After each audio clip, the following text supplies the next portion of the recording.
Bertemu kembali sebentar tadi, Belia Cakna Negeri Melaka Bencana membuat laporan Suruhanjaya Pencegahan Rasuah Melaka berkaitan skandal pasir untuk kita tahu apa. Dedahan kes penyelewengan dana mencecah nilai berbilion ringgit jelas menunjukkan Malaysia semakin rosak akibat aktiviti rasuah berskala besar, kata Ketua Pembangkang Pencegahan Rasuah Malaysia SPRM telah menahan reman 8 individu bagi membantu siasatan berhubung kes rasuah melibatkan projek milik syarikat daripada Jabatan Perdana Menteri, yang mana kita telah menahan seorang bekas ketua pengarah jabatan berkenaan yang keluar baru ni, dan saya merujuk mengenai laporan media tentang 8 individu yang direman semalam bagi membantu siasatan mengenai penyelewengan dana syarikat milik kerajaan bernilai 2.3 bilion ringgit. Presiden Amanah Muhammad Sabu berkata, pendedahan bekas Ketua Operasi Asia Tenggara Goldman Sachs Tim Lesner di Mahkamah Amerika Syarikat baru-baru ini. Apakah itu rasuah?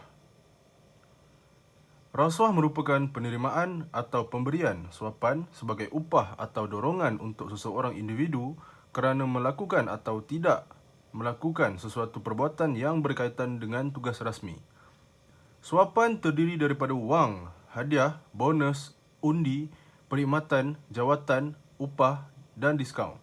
Sebagai contoh, seorang kontraktor telah menghadiahkan seutas jam tangan kepada seorang pegawai kerajaan kerana telah meluluskan projek kepada syarikat milik kontraktor berkenaan. Antara simptom-simptom rasuah. Yang pertama adalah hubungan terlalu rapat dengan pelanggan mahupun pembekal. Yang kedua, perubahan gaya hidup mewah secara tiba-tiba. Yang ketiga, panggilan telefon yang mencurigakan. Yang keempat, peletakan jawatan secara tiba-tiba. Yang kelima, hidup tertekan kerana hutang. Yang keenam, enggan dinaikkan pangkat atau ditukarkan. Yang terakhir, kegagalan menjelaskan punca perolehan harta.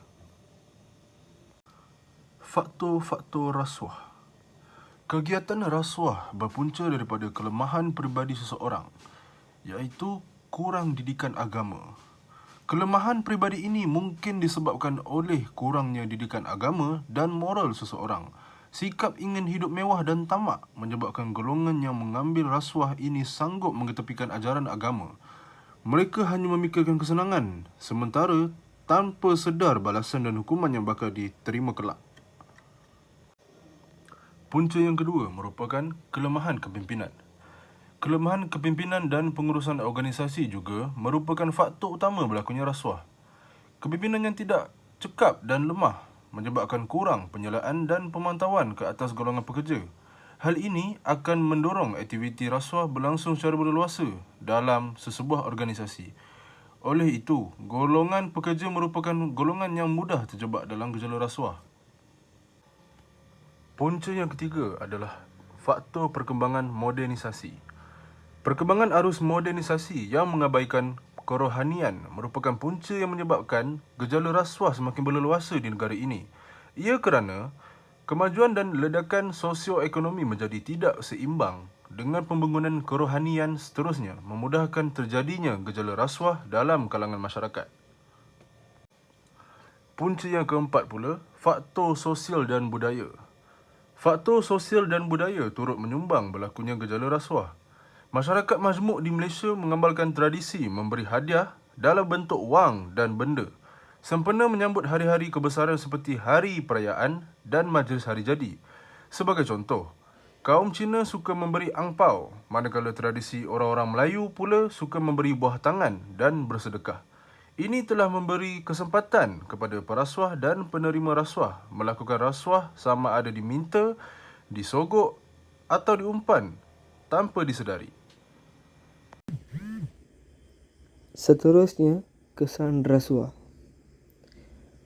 Rasuah memberi kesan besar kepada reputasi dan ekonomi negara, individu dan keluarga, harta benda, organisasi, keselamatan dan alam sekitar. Kesan kepada ekonomi dan reputasi negara adalah rasuah menyebabkan ketirisan hasil negara sehingga menjejaskan ekonomi rakyatnya. Rasuah yang melibatkan pegawai awam dan pemimpin negara akan mencemarkan nama serta maruah negara. Seterusnya, setiap tahun dianggarkan nilai kerugian yang ditanggung akibat rasuah adalah 5% daripada keluaran dalam negara kasar dunia, iaitu jumlah ini bersamaan dengan 2.6 trilion USD. Seterusnya, kesan kepada individu. Contohnya, pemerintahan Suharto selama 32 tahun dibayangi skandal rasuah, amalan kronisme, diktator dan penindasan. Transparansi International menganggarkan jumlah penyelewengan Suharto sekitar 15 bilion dolar. Selain itu, Presiden Mobutu terkenal sebagai diktator, skandal rasuah, nepotisme dan penyelewengan dana kerajaan berjumlah antara 4 bilion hingga 15 bilion dolar. Dianggarkan Marcos menggelapkan wang kerajaan antara 5 bilion hingga 10 bilion. Beliau dikatakan mengumpul 15 bilion kekayaan peribadi. Yang seterusnya, Presiden ke-37 Amerika Syarikat Richard Nixon, iaitu hingga 20 Januari 1969 hingga 9 Ogos 1974, dikaitkan dengan perbuatan rasuah dan salah guna kuasa semasa kempen pilihan raya Presiden 1972. Contoh orang lain yang melibatkan diri dalam gejala rasuah adalah, yang pertama, ahli politik Amerika Syarikat iaitu Robert Bud Dwyer. Yang kedua, Menteri Pertanian, Perhutanan dan Perikanan Jepun. Yang ketiga, Menteri Pembangunan Singapura iaitu Tee Chan Wan. Yang keempat, Perdana Menteri Israel iaitu Ehud Olmert. Di Malaysia, rasuah dikategorikan sebagai jenayah serius. Rasuah merupakan kesalahan yang boleh ditangkap tanpa waran. Perkara ini adalah seperti mana peruntukan Seksyen 49(1) Akta SPRM 2009. Seterusnya, kesan kepada harta benda. Peletakan dilakukan sama ada melalui Seksyen 40 dan 41 Akta SPRM 2009 atau Seksyen 55 dan 56 Akta Pencegahan Pengubahan Wang Haram, Pencegahan Pembiayaan Keganasan dan Hasil daripada Aktiviti Haram 2001. Peletakan harta dibuat dalam dua keadaan, iaitu pelaku rasuah didakwa di mahkamah atau pelaku rasuah tidak didakwa di mahkamah. Di sini disertakan dengan contoh-contoh kes di mana syarikat dikenakan penalti akibat perbuatan rasuah oleh pegawai-pegawainya. Badan Pencegahan Rasuah ialah SPRM Malaysia. Berdasarkan Akta Suruhanjaya Pencegahan Rasuah Malaysia 2009, meminta atau menerima rasuah akan dikenakan dengan Seksyen 16 dan 17A Akta SPRM 2009. Menawar dan atau memberi suapan akan dikenakan dengan Seksyen 17B Akta SPRM 2009. Mengemukakan tuntutan palsu akan dikenakan dengan Seksyen 18 Akta SPRM 2009. Seterusnya, menggunakan jawatan atau kedudukan untuk suapan pegawai badan awam akan dikenakan dengan Seksyen 23 Akta SPRM 2009. Seterusnya, fungsi SPRM. Yang pertama, menerima maklumat atau aduan rasuah. Yang kedua, mengesan dan menyiasat kes rasuah. Yang ketiga, memeriksa dan memberi khidmat nasihat untuk menambah baik amalan, sistem dan prosedur yang terdedah kepada rasuah. Yang keempat, mendidik orang ramai menentang rasuah.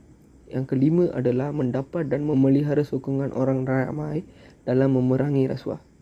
Sekiranya gagal melaporkan pemberian, janji atau tawaran rasuah di bawah Seksyen 25, 1 dan 2 Akta SPRM 2019 akan dikenakan beberapa denda seperti berikut. Cadangan menangani rasuah.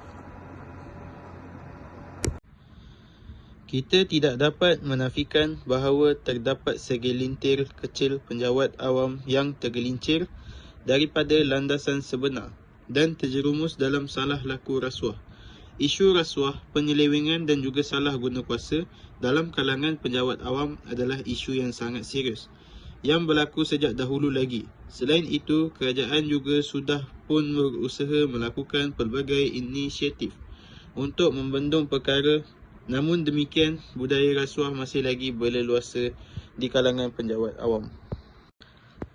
Terdapat beberapa cadangan untuk menangani atau mengatasi masalah rasuah di kalangan penjawat awam. Cadangan kepada individu. Penjawat awam perlu memantapkan integriti. Budaya kronisme dan nepotisme mesti dirobohkan. Penjawat awam perlu berani tampil sebagai pemberi maklumat atau saksi. Penjawat awam perlu memantapkan iman dan mengukuhkan jati diri. Penjawat awam perlu menerapkan konsep keagamaan dan moral. Penjawat awam juga perlu menghapuskan sikap ingin hidup mewah dan juga tamak. Cadangan kepada kerajaan. Kerajaan perlu komited dan telus membanteras gejala salah guna kuasa dan rasuah. Penguatkuasaan undang-undang bukan sahaja kepada penerima rasuah, namun kepada pemberi rasuah. Hukuman dikenakan setimpal kepada penerima dan juga pemberi rasuah. Memberikan hukuman yang tegas seperti dibuang kerja atau diturunkan pangkat. Mengutamakan sektor atau bidang tertentu yang dikenal pasti sebagai titik punca kepada gejala rasuah.